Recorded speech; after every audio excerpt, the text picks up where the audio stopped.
Demand explodes. Oil, steel, rubber.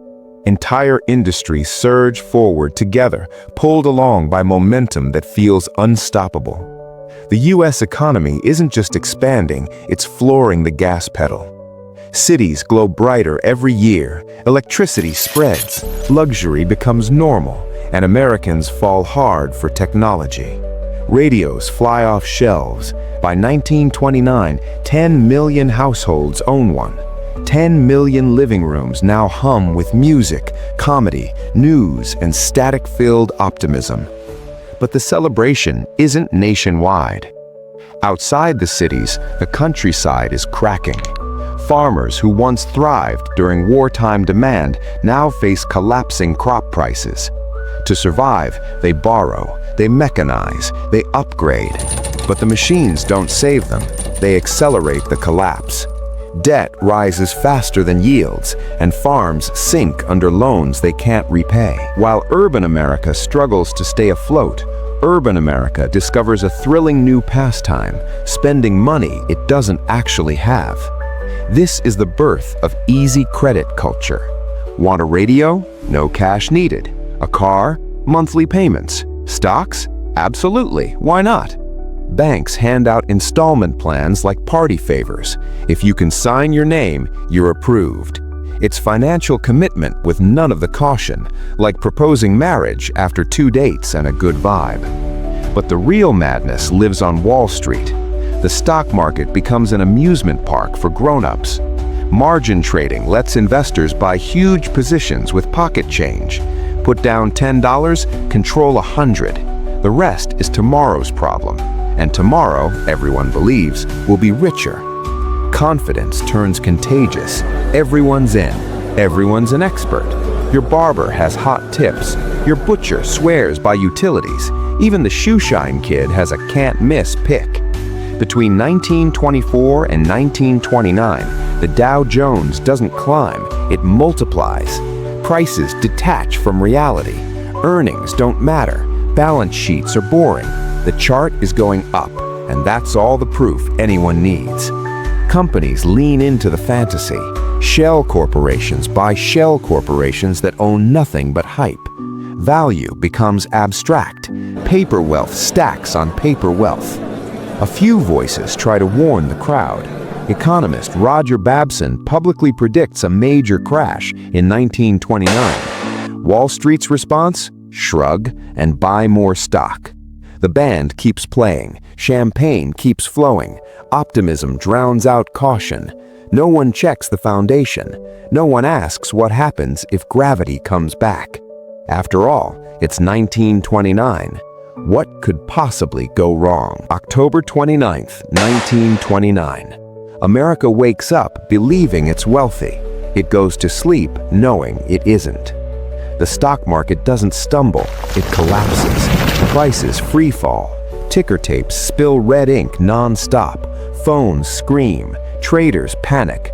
Fortunes evaporate in hours. By the closing bell, $14 billion is gone. Adjusted for today, that's hundreds of billions. Real money. Homes, savings, futures erased. Outside the exchange, crowds gather in silence. No shouting, no celebration, just disbelief. The roaring 20s don't fade out. They slam headfirst into concrete, taking retirement plans with them. And this is only the first domino. Margin calls hit immediately. Investors who bought on borrowed money are told to pay up now. But there is no money left. Assets vanish. Paper wealth turns to dust overnight.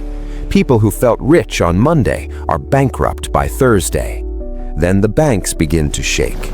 These institutions, marble halls, polished desks, symbols of trust, are revealed to be fragile. Loans can't be repaid, assets are worthless, confidence disappears. So people run. Bank runs erupt across the country. Desperate crowds pound on doors, begging for their savings. Inside, clerks offer rehearsed reassurance while knowing the truth. The money is gone. Families lose everything. Generations of savings vanish.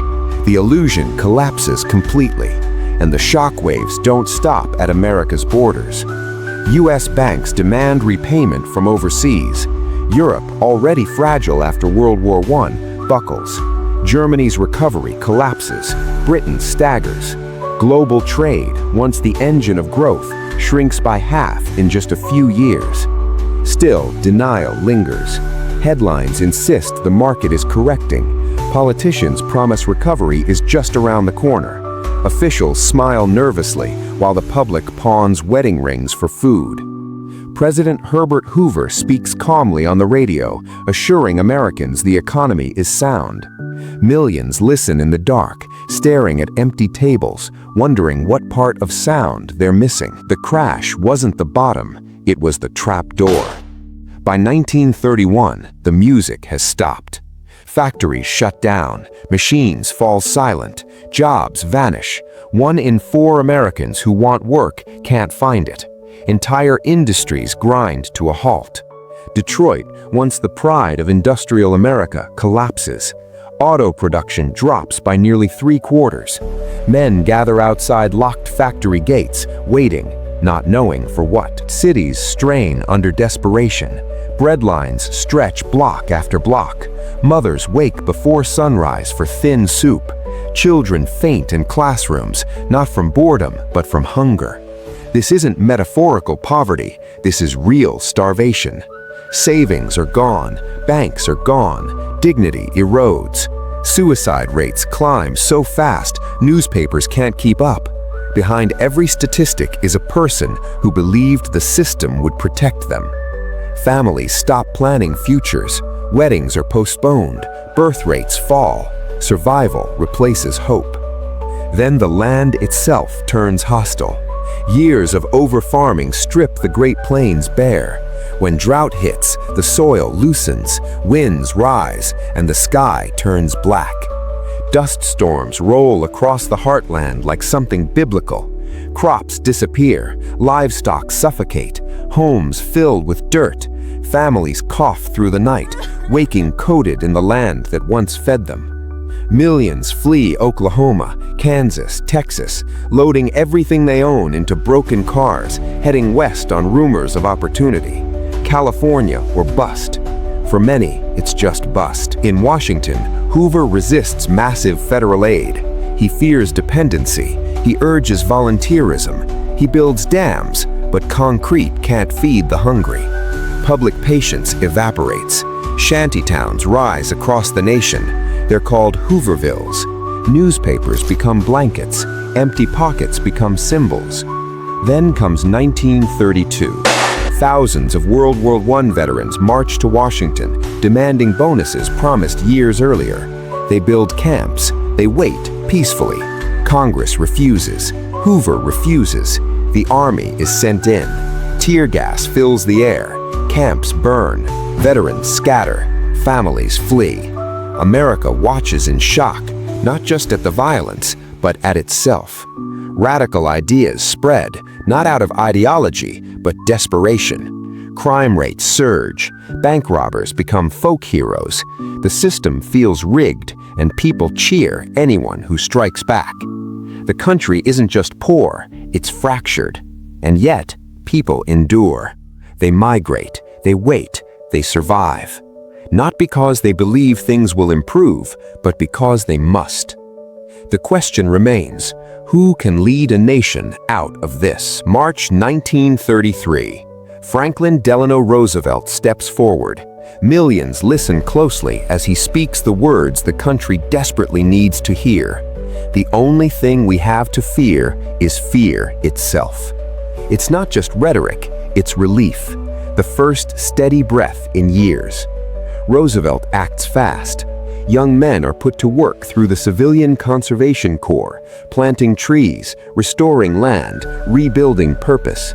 Soon after, the Works Progressive Administration employs millions more, constructing roads, schools, bridges, and public buildings. This isn't just economic recovery, it's psychological repair. People who once waited in breadlines now raise steel beams. Pride returns alongside paychecks. In the Tennessee Valley, dams bring electricity to forgotten regions. Lights flick on again. Radios hum not as luxury, but connection. The system itself is rebuilt. The SEC reins in Wall Street. FDIC protects savings. Banks reopen, this time with trust slowly returning. Then comes Social Security, modest, quiet, revolutionary. A promise that aging wouldn't mean abandonment. Even artists are put to work, documenting struggle, resilience, survival. One photograph, a worried mother with searching eyes, becomes the face of the era. Hollywood offers escape. Theaters fill. Gray worlds turn to color. Americans dream again, even in hardship. The economy doesn't heal overnight, but it moves. Factories restart. Cities stir. Hope cautiously returns. The Great Depression doesn't end with fireworks. It ends with work, with laws, with endurance, with a nation choosing, piece by piece, to stand again. But just as America rises, the world shifts once more. Something larger looms, darker, louder, global. And soon, history will demand everything again.